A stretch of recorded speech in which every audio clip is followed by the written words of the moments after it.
My name is Rhapsody, his name is Lollash, and welcome back to the Whirlwind run. Ooh, boy. Shop, shop, shop, shop, shoppy, shop, shop. There is a triple shop. There is a 3-shot path here, and we just remove a card at every single opportunity. There's 2 question marks as well. Yeah. 3 elites. Yeah, that's what we want to do. That's the route. That's what I was looking at. Shoppy, shop, shop, shop. It's gonna be great. All right. Okay. Yeah, I think we initially defend, because if we take only 5 damage in this fight, we can fully heal by the end with Burning Blood and get the Runic Dodecahedron's effect. Yeah, I think that's fair. Shump, shump, shump, shump.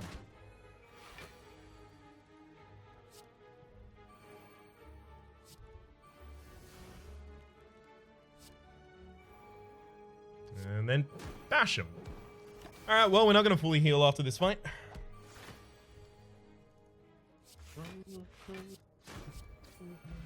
Beautiful.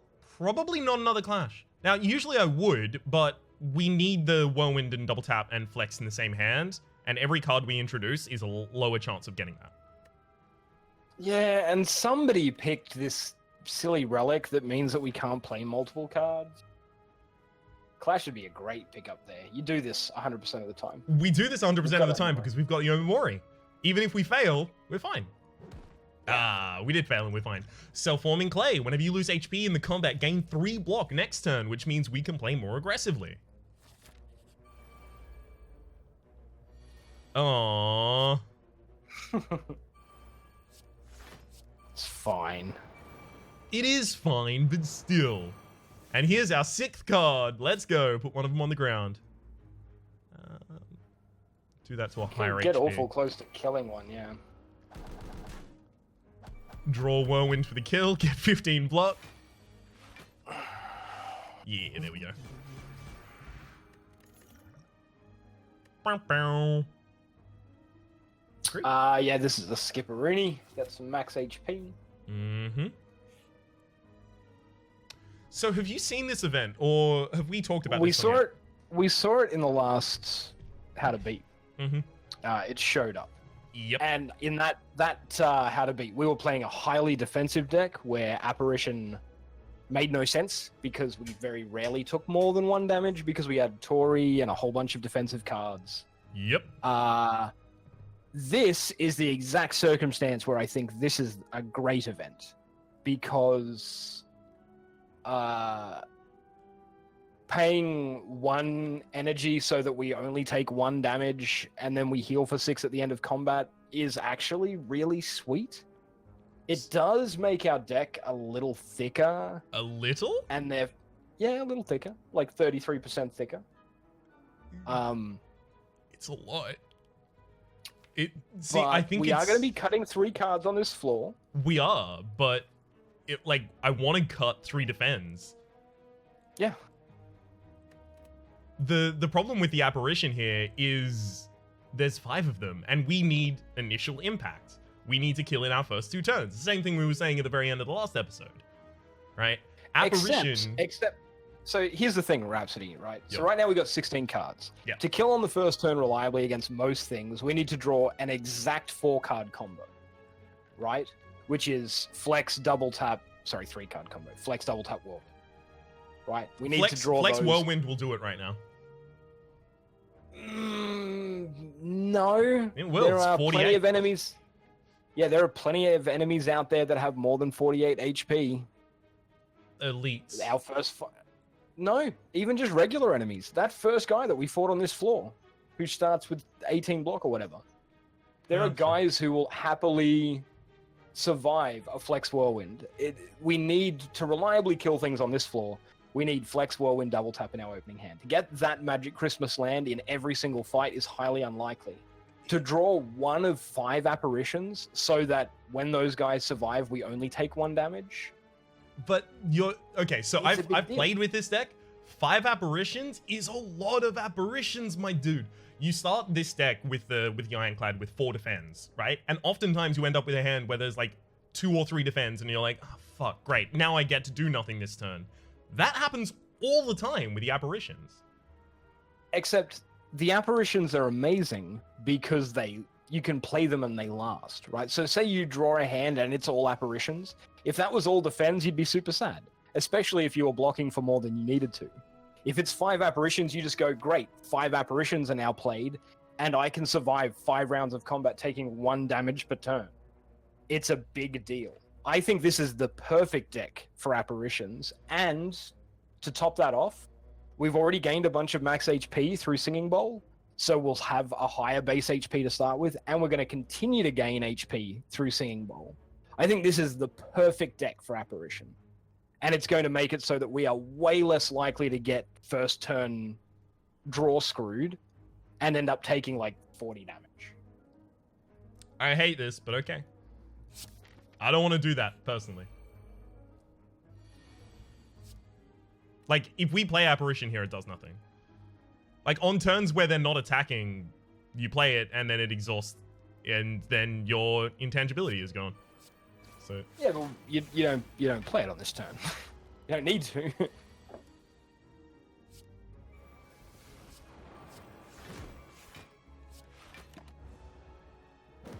And see, like, even if we'd drawn the perfect combo, this guy would still well be alive, and we would have just taken 21 damage.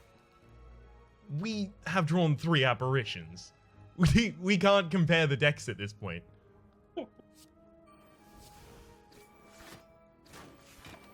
Since the card is both Exhaust and Ethereal, it doesn't matter whether or not I play it there. Alright.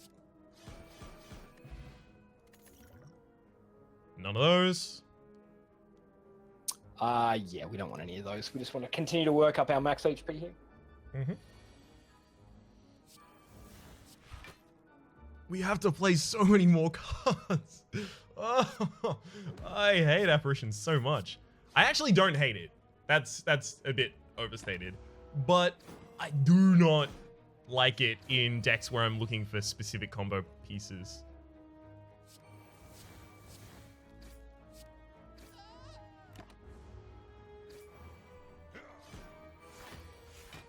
Oh, I've got it again. Oh, there we go. Another one.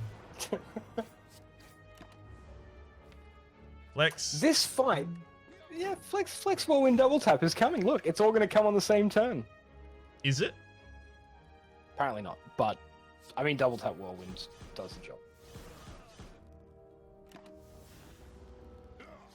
I just, this is I want to remove so many more cards from the deck right now. Art of War. This is a blank relic for us.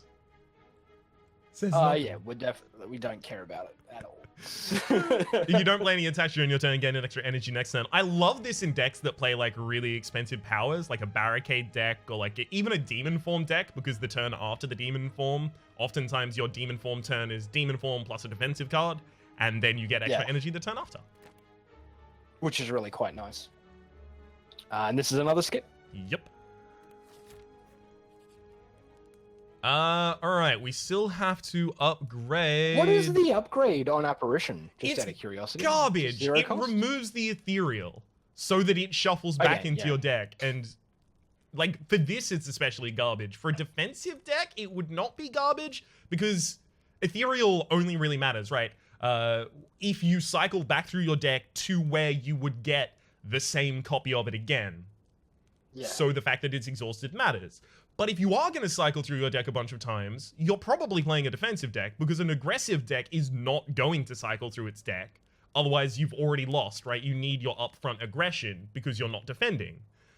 But then in defensive decks, why would you need more intangible? Ugh. Yeah, no. So you could make the argument to Smith the Limit Break here, I think. The argument could be made, and I would possibly agree with it if it wasn't for the fact that we only have 1 flex in a 21 card deck and we've got Limit Break. Like, we have to draw those both in the same hand before Limit Break is useful the first time, and then we have to draw Limit Break again for it to be useful. I think we did. Yeah, this is true. Yeah, okay. I'm fine with digging as well. Bottled Lightning. Upon pickup, choose a skill card. The opening turn, it'll be in your hand. Well, now we can guarantee we have Flex in our opening hand. Flex. Yeah. Yeah. So now we just need a Bottled Flame, and all of your crying was for naught. And Bottled Flame's going to be right here in this shop. Oh, it's not. Peace Pipe is probably a snap purchase. Yes. Because it allows us to cut everything else in our deck. And then Peace Pipe- probably the second flex. Yeah, Peace Pipe Flex card removal. Yep, I'm totally cool with that. Get a defend out of here, take a flex. We could consider taking a second Whirlwind as well, actually. I think we could, but I don't know if we need to. Right? Like, you only really need one copy of Whirlwind. It's good high damage. You're absolutely right in that it's good high damage. But there are way better single target damage cards. And I would rather have one copy of Whirlwind and one copy of Heavy Blade Plus or Sword Boomerang for the single target damage. Right. Rather than having two copies of Whirlwind. Except for the fact that we need to increase the draw consistency of Whirlwind. That's the reason, that's part of the reason why we got Flex. But also, 2 Flexes in the same hand is good. 2 Whirlwinds in the same hand is garbage. But yeah, Whirlwind is our power card. Like, it is the card that we need to draw every single time. Yeah. But is it worth spending 68 gold on when we've got 2 more shops that we're about to hit and we want to do card removals? I think so, because that card removal was 75. That was actually, I think, our first card removal. Ugh. Yes. And then that means this will be 100 and that'll be 125. If we get no gold in this chest, which is unlikely, but if we get no gold in this chest, then we'll get enough gold from the elite in order to get the second removal. We already have it. Well, no, we won't. But yeah, okay. All right, yeah, you can pick up a second copy of Whirlwind here. Anchor, started to combat with 10 block. Is great. In combination with a single intangible card means we are guaranteed to take 0 damage. I'm mad about that Happy Flower being there. I know, if only we had more gold. Oh no, I'd still want the removal. Like, I know, the but if we had removal more in the next gold, place. we could afford Happy Flower as well. Not as well as the removal in the next space. Hey, this elite is probably going to give us some gold. Yeah. I don't know. Okay. So I think we're actually going to drop the explosive potion here so that we can just strike singularly each of these, then flex, double tap the clash on the back line. I'm totally okay with that. Triple potions. Whenever you got 3 potions, you should be looking for opportunities to use them to save yourself any kind of heartache. Yep. Because if we draw another potion from this fight and we never used one, then we feel stupid. Mm-hmm. So this is just like Thunderclap Whirlwind, right? Yeah, it really is. Like, Apparition is going to be available for the turn after this, but no. We probably draw another Apparition next turn, and we definitely won't be drawing a good Whirlwind. Oh, there's a Whirlwind. Hello, Whirlwind. All right, we have 2 copies. Yeah. All right, well, how about we take 3 damage this turn? How about we take 0 damage this turn? How about we take 3 damage against our armor this turn? You remember that time you were like, "Yeah, we can just Whirlwind everything to death." We would have killed him by now. Without the apparition, I am so certain we would have killed him by that point. Centennial We Puzzle. wouldn't have killed him by now. He has like 150 HP. We'd have to draw the perfect combo like 3 times to kill him. Lose HP each combat, draw 3 cards. Bloodletting is now a really good card for us. Yeah, it is. It's true, but this is all just max HP here. Mm-hmm. And we have just enough for a removal. Marbles would have been so good. Yep, but we wouldn't have been able to afford a removal and marbles. No. Alright, we'll go here so that we can poke. Let's get Mad Blazed. Ooh. Now that's an opening hand.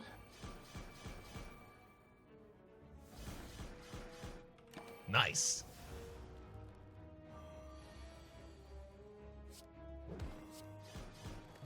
Beautiful. None of that.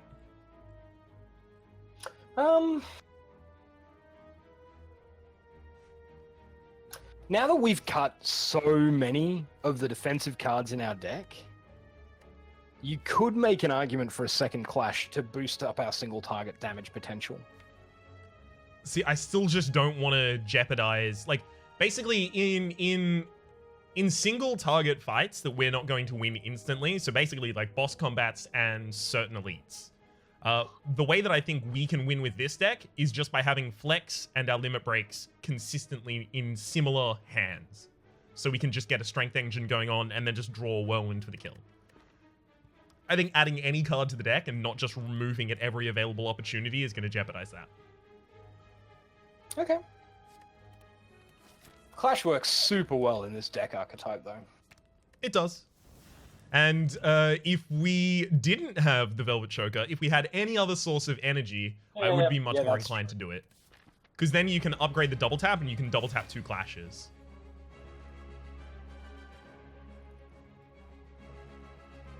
So this is just Flex Whirlwind. He's going to attack on the next turn, though. So you're thinking Flex, Apparition, Whirlwind, Clash? Yeah, I'm thinking that because that's the only way we get the Clash out. The Clash is worth 18 damage with the Flex, right? We lose 2 energy, but those 2 energy are worth that's 18 a basic damage Whirlwind. exactly. That's 14. Yeah. Yeah, no, you're correct. That's absolutely correct. Cool. I forgot that we still had a basic Whirlwind in the deck. Mm-hmm. Man, if only we had a defend in this deck, we could keep our maximum HP from the runic deck. I was going to mention something along those lines a little earlier when you were just continuously cutting defends. I was thinking about saying, we should probably keep around like 1 or 2 defends because it works so well with Apparition. I still don't think I would want it, to be honest. We can probably play this Apparition as well, like Apparition Thunderclap Whirlwind. Yeah, I think that's fine. What do you think about Bash? Actually, Thunderclap Bash. Keep the vulnerability up for a bunch of turns. Yeah, no, that makes sense as well. Most of our defensive options are out of our deck now. Mm-hmm. Okay. Time for the strikes. Oh man, that's a big amount of damage I'm about to take. Yeah, it's just double tap Whirlwind here, because he's about to purge after that attack, the double tap Whirlwind. Yeah, he is. So we want to try and get as much damage on him as possible. Whirlwind for 0. If only we had Pendib. If only.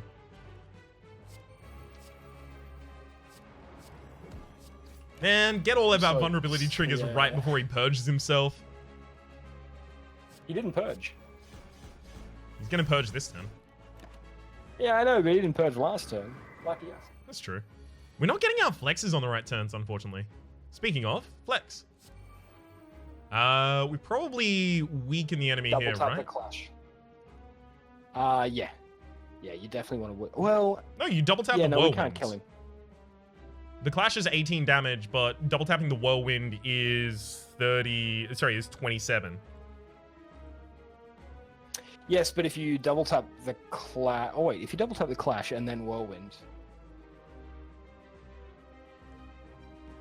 So... Because you got to remember, the basic strike is more damage than the Whirlwind, as well. That's true, by 1. So if you double tap the Clash, then strike, then Whirlwind, you actually do more damage.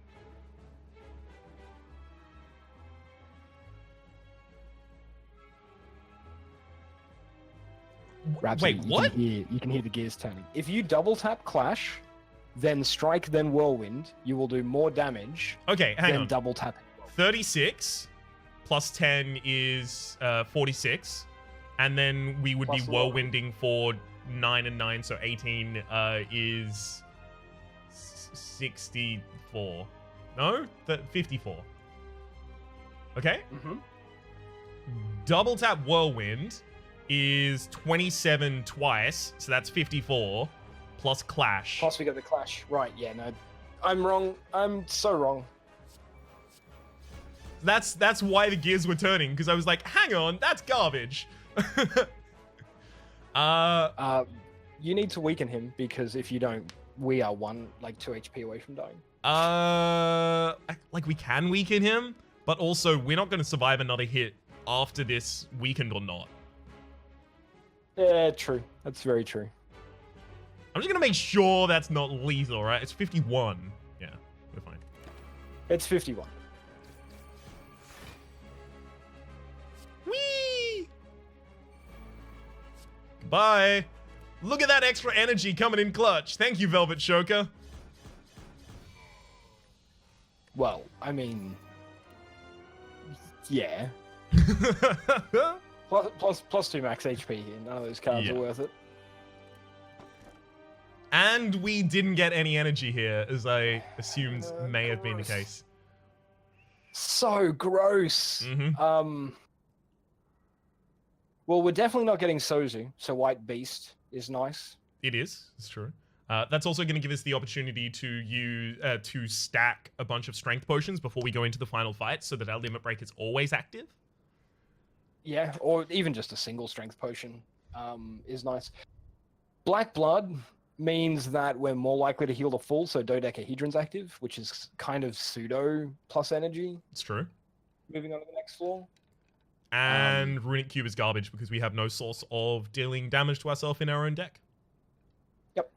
So, yeah, it is between Black Blood and White Beast Statue. For me, I'm slightly tending more towards the White Beast Statue because in a longer fight, we can use the regen potions that we're going to get from the White Beast Statue to basically make the Black Blood, because the Black Blood is 4 extra HP a fight because it replaces the Burning Blood, which is 6, with 10. Whereas a regen potion is 15, and even though you're going to get fewer regen potions, like not one every single fight, you get to choose when you want to use them, whereas the Black Blood is triggered every single time, and sometimes it's not even necessary. And the regen potion is much more effective. Yeah, no, I definitely tend towards... I think Black Blood's normally a trap, except in hyper-aggressive decks. Yeah. But we also have the benefit of intangibles, which means that we're less likely to take large chunks of damage and need to heal them up. So I think White Beast is correct to look for armor potions, for strength potions. Totally agree. To look to perfect elites and things. So yeah, White Beast. All right. Well, we're going to take that. We're going to move on to the next floor. Time Eater.